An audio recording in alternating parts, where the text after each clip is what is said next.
Pablo menciona una expresión única en las Escrituras, que los Gálatas se hubieran sacado los ojos por él.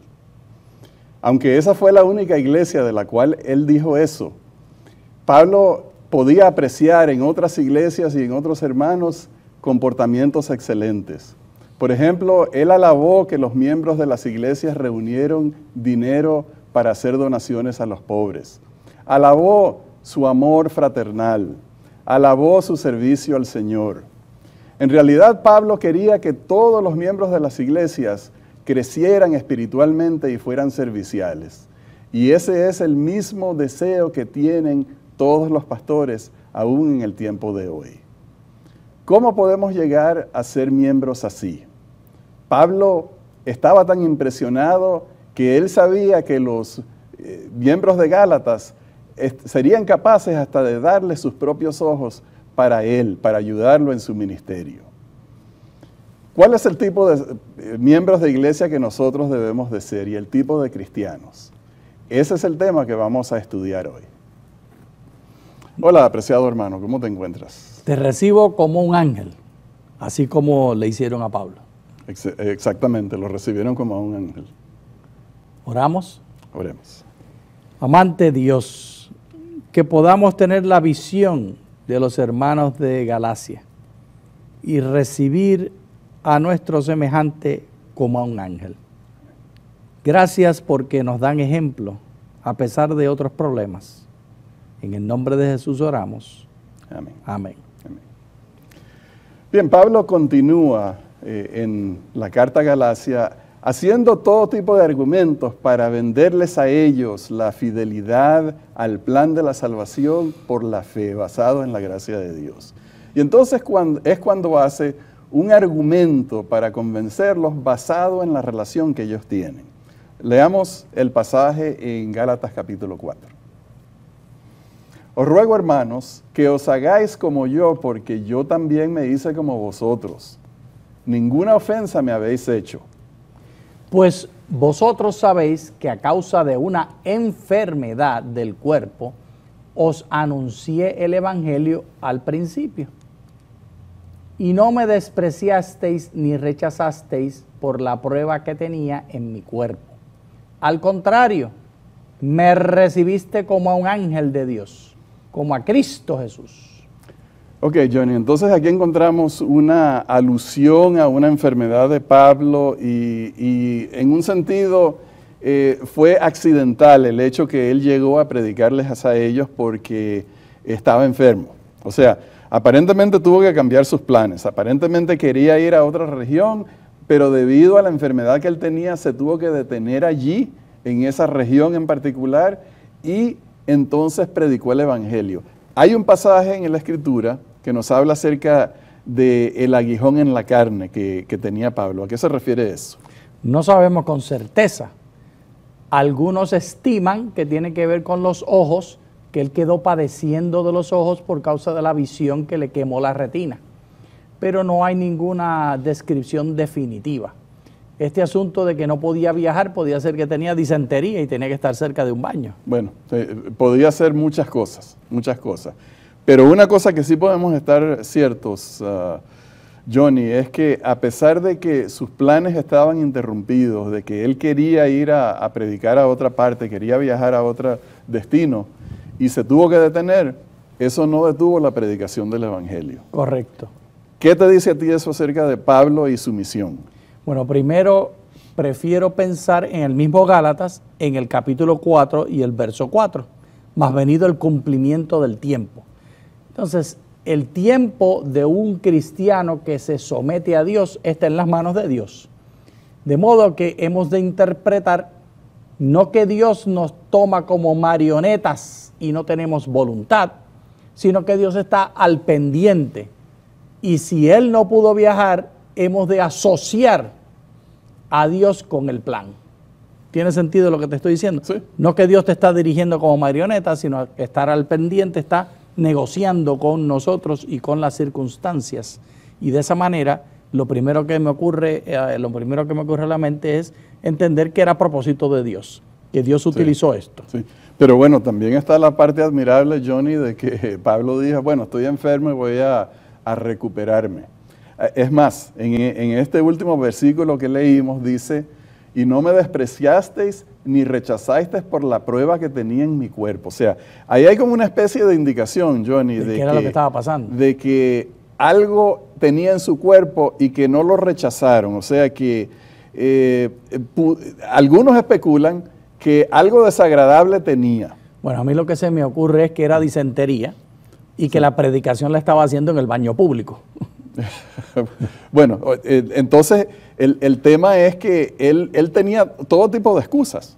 Estoy enfermo, estoy así como desagradable, no voy a predicar, pero él predicó y lo asombroso es la reacción de esta gente, que no lo despreciaron. Correcto. No lo rechazaron, lo recibieron como a un ángel, que en efecto es un ángel. Todos los que predicamos el Evangelio somos mensajeros. Un ángel de Dios. Y ahí está la influencia de Dios, ahí está la influencia del Espíritu Santo, porque muchas veces nosotros pensamos, yo no le voy a hablar a esta persona de Cristo porque yo no sé explicar las profecías, yo no sé dar un estudio bíblico sobre el plan de salvación, yo no sé explicar por qué nosotros guardamos el sábado y por lo tanto no me voy a atrever. El punto es, como en el ejemplo de Pablo, aunque haya muchas dificultades, prediquemos el Evangelio, hablemosle a las personas de Jesús y veremos que trabajando junto con Dios vamos a tener éxito. Amén. Si recibieron a Pablo en ese estado y en esa condición, eso fue, creo yo, la influencia del Espíritu Santo en esa predicación. Y estableció un ejemplo para ti y para mí y para todos los que estamos aquí cibernéticamente unidos, que Dios te capacita en tu incapacidad, que no es necesario tener las circunstancias mejores, lo que es imprescindible es tener la voluntad de entregarnos a Dios.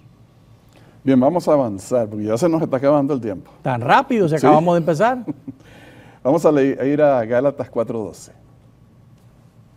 Os ruego, hermanos, que os hagáis como yo, porque yo también me hice como vosotros. Ninguna ofensa me habéis hecho. Ok, entonces repetimos este versículo porque lo que encontramos aquí, Johnny, es que Pablo les está rogando. Pablo no va a quedarse parado mirando que se destruyan las iglesias, que se pierdan las personas que él conoce, con las cuales él ha trabajado. Él va a rogarles, él les va a pedir. Y aquí encuentro, Johnny, que esto es un reflejo de lo que nosotros tenemos que hacer, porque en todas partes hay personas que se están perdiendo, que se están deslizando. En todas las iglesias hay personas cuya fe está fallando, cuyo ánimo se está disipando, personas que necesitan a alguien que les extienda la mano, y yo pienso que ese es un trabajo que podemos hacer. 100% de acuerdo, Rafael. El ejemplo de Pablo es digno de imitar, y nosotros hemos de entender que este propósito salvífico de Pablo, que él lo pone con esas palabras tan bonitas, yo me hice como vosotros y ustedes se hicieron como yo. Así que fue efectivo. Ellos estaban trabajando como Pablo y él lo encopia.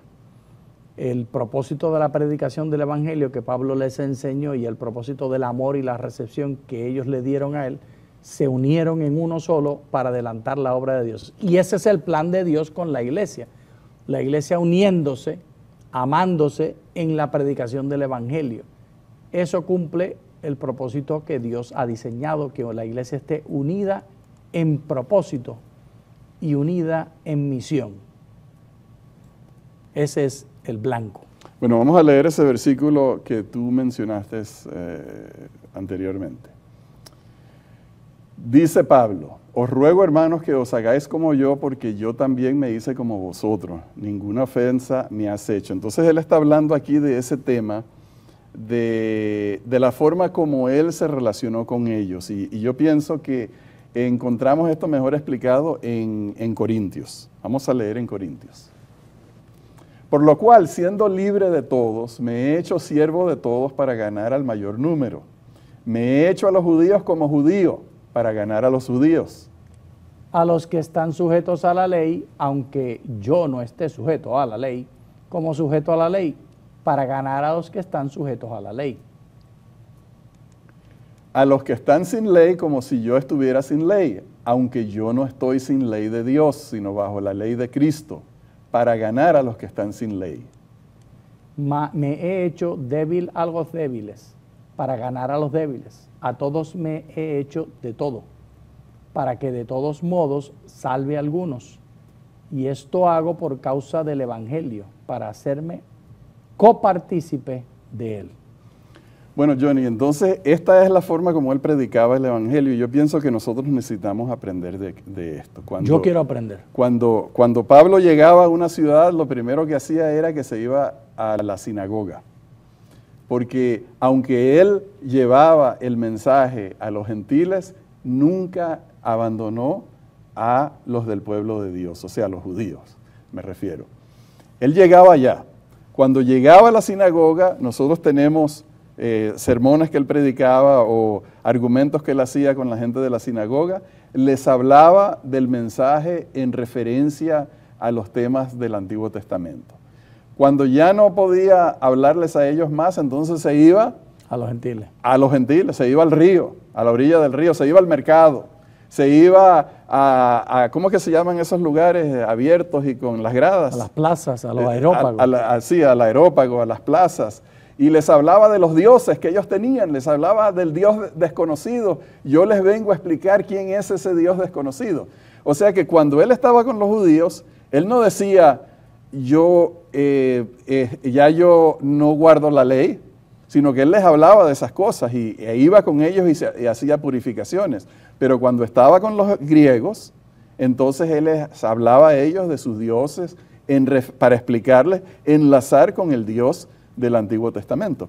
¿Qué nos enseña eso a nosotros de Pablo? Lo primero que nos enseña Rafael es que la doctrina número 1 de la iglesia primitiva no era teología, era misiología. ¿Qué quiero decir con esto? Que la misión era el corazón de la iglesia. El propósito de la iglesia no era decir qué es la verdad, aunque la verdad es una persona, se habla de Jesús como verdad. El propósito no era dilucidar presuntos bíblicos, doctrinales y teológicos, doxológicos, sino que el propósito era predicar el Evangelio para atraer a la gente a estar en relación con Jesús. Eso es lo primero que hemos de tener claro. Entonces, lo que yo veo es que él adaptaba el mensaje a su audiencia. Y pienso que esto es algo muy sabio porque muchas veces nosotros estamos llenos de este lenguaje, por ejemplo, de Pablo, que sí, la ley, la circuncisión y los dos hijos, el de la esclava y el de la libre. Y esas son cosas que la gente de hoy día no entiende. Entonces, si les vamos a predicar el Evangelio, ¿cómo les predicamos el Evangelio a la gente? Al tener como misiología el corazón de la iglesia, esto quiere decir, en una sola palabra, Rafael, la estrategia es contextualización. Y eso es lo que Pablo está diciendo. Con los judíos me hago judío, con los griegos me hago griego, con los sin ley, con ley, etc. Contextualización quiere decir adoptar las formas, el lenguaje y las metáforas del contexto en el cual está el público al cual le queremos hablar. Pero eso es muy difícil para la iglesia porque hoy en día la iglesia está preocupada por la doctrina y la así llamada pureza de la doctrina. Entonces cualquier cambio, por superficial que sea, aunque no afecte los principios que se están predicando, lo perciben como pecado. Pero no hemos de conseguir los resultados que tenía Pablo, no podemos avanzar si no contextualizamos. Pablo estaba tan preocupado por la salvación de los grecorromanos que utilizaba todas las metáforas de los grecorromanos, no cosas que estaban en el Antiguo Testamento, cosas que eran parte de su contexto. Bueno, lo que hacía Jesús, ¿verdad? Exactamente, Jesús hablaba del contexto en el cual estaba y hablaba de las piedras y de la siembra y del trigo. Los peces. Y los peces, etcétera, porque era lo que estaba en el contexto de la gente tribal. Agrícola, sí. Pero Pablito estaba predicando en el contexto urbano y utiliza la cultura grecorromana, que es una cultura de ley. Soldados, atletas, salario y todas estas cosas que tenían que ver con economía transaccional.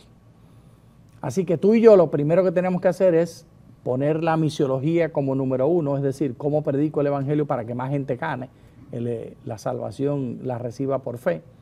Y número dos, adaptar nuestra predicación y nuestra presentación para que sea apelativo. Eso lo encuentra mucha gente ofensivo. No, que yo no tengo que rebajar el evangelio para que la gente lo acepte.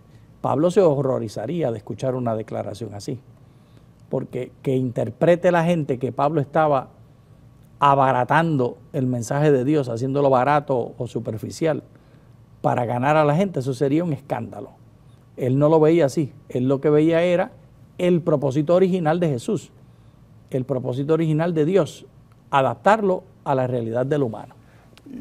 Y facilita el entendimiento, facilita enlazar y a las personas internalizar, comprender la lección. Vamos a seguir con los argumentos de Pablo y leamos de nuevo el versículo 15. ¿Dónde pues está esa satisfacción que experimentabais? Porque os doy testimonio de que si hubierais podido, os habríais sacado vuestros propios ojos para dármelos. Johnny, aquí hay un par de cosas importantes en este versículo. La primera es esa de que Pablo les está recordando a ellos esa emoción inicial que ellos experimentaron cuando aceptaron el evangelio y se unieron a la familia de Dios, esa satisfacción.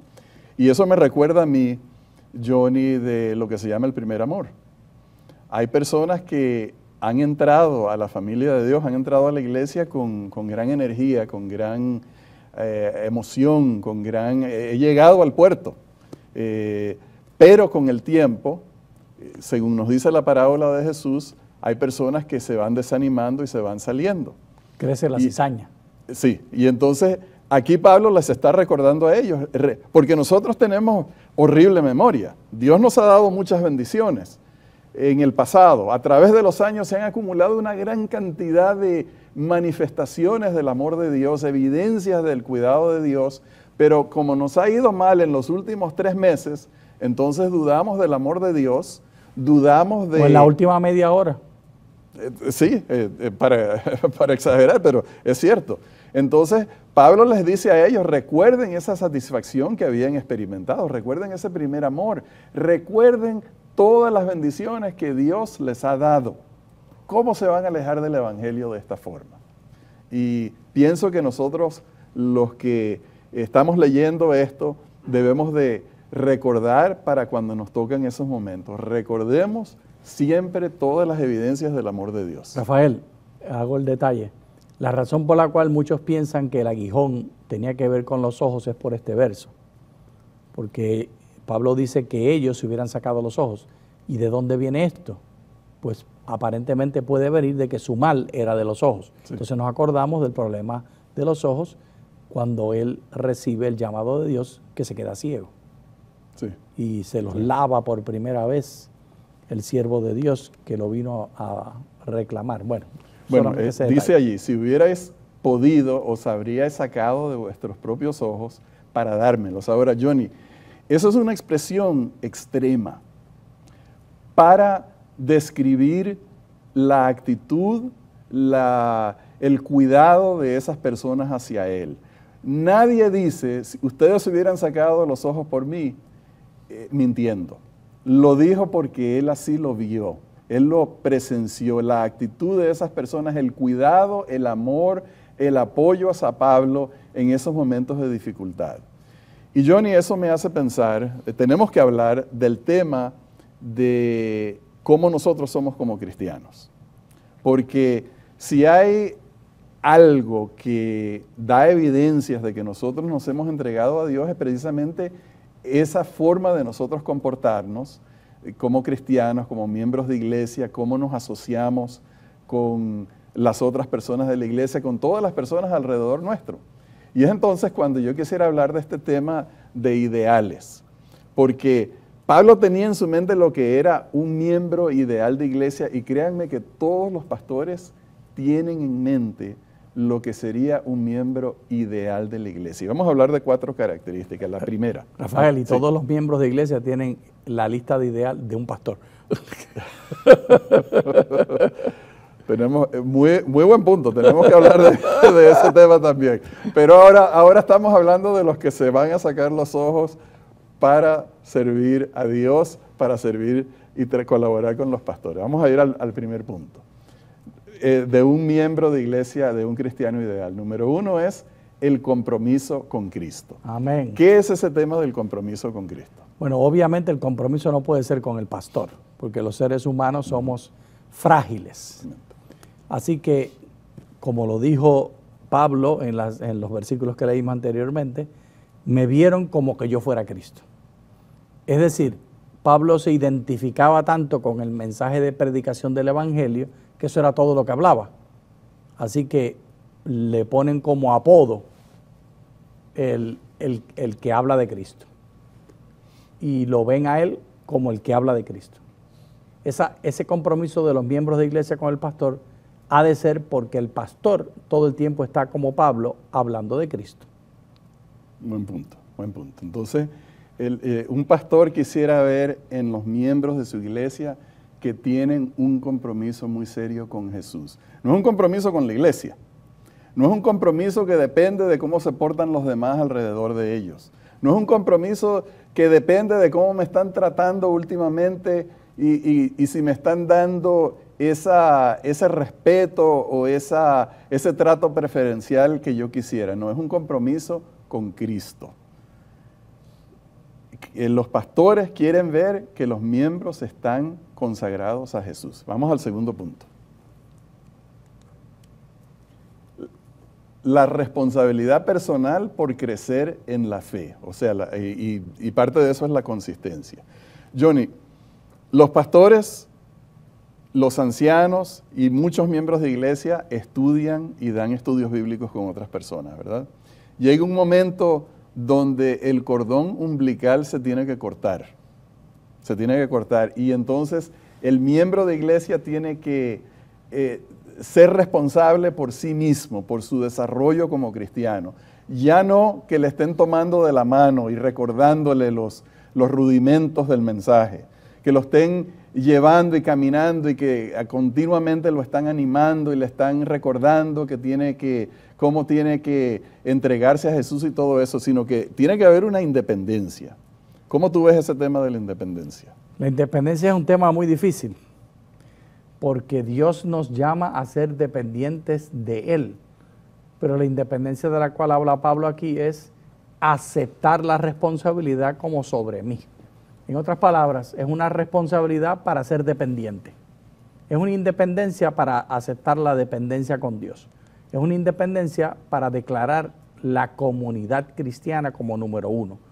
La independencia no puede ser para mis intereses personales y para mis beneficios personales y yo primero y tú después. Tiene que ser independencia para decir, yo sirvo a Cristo sirviendo a mi iglesia. Ok, y ese precisamente es el siguiente punto. Vamos a leer el tercer punto. Servicio cristiano.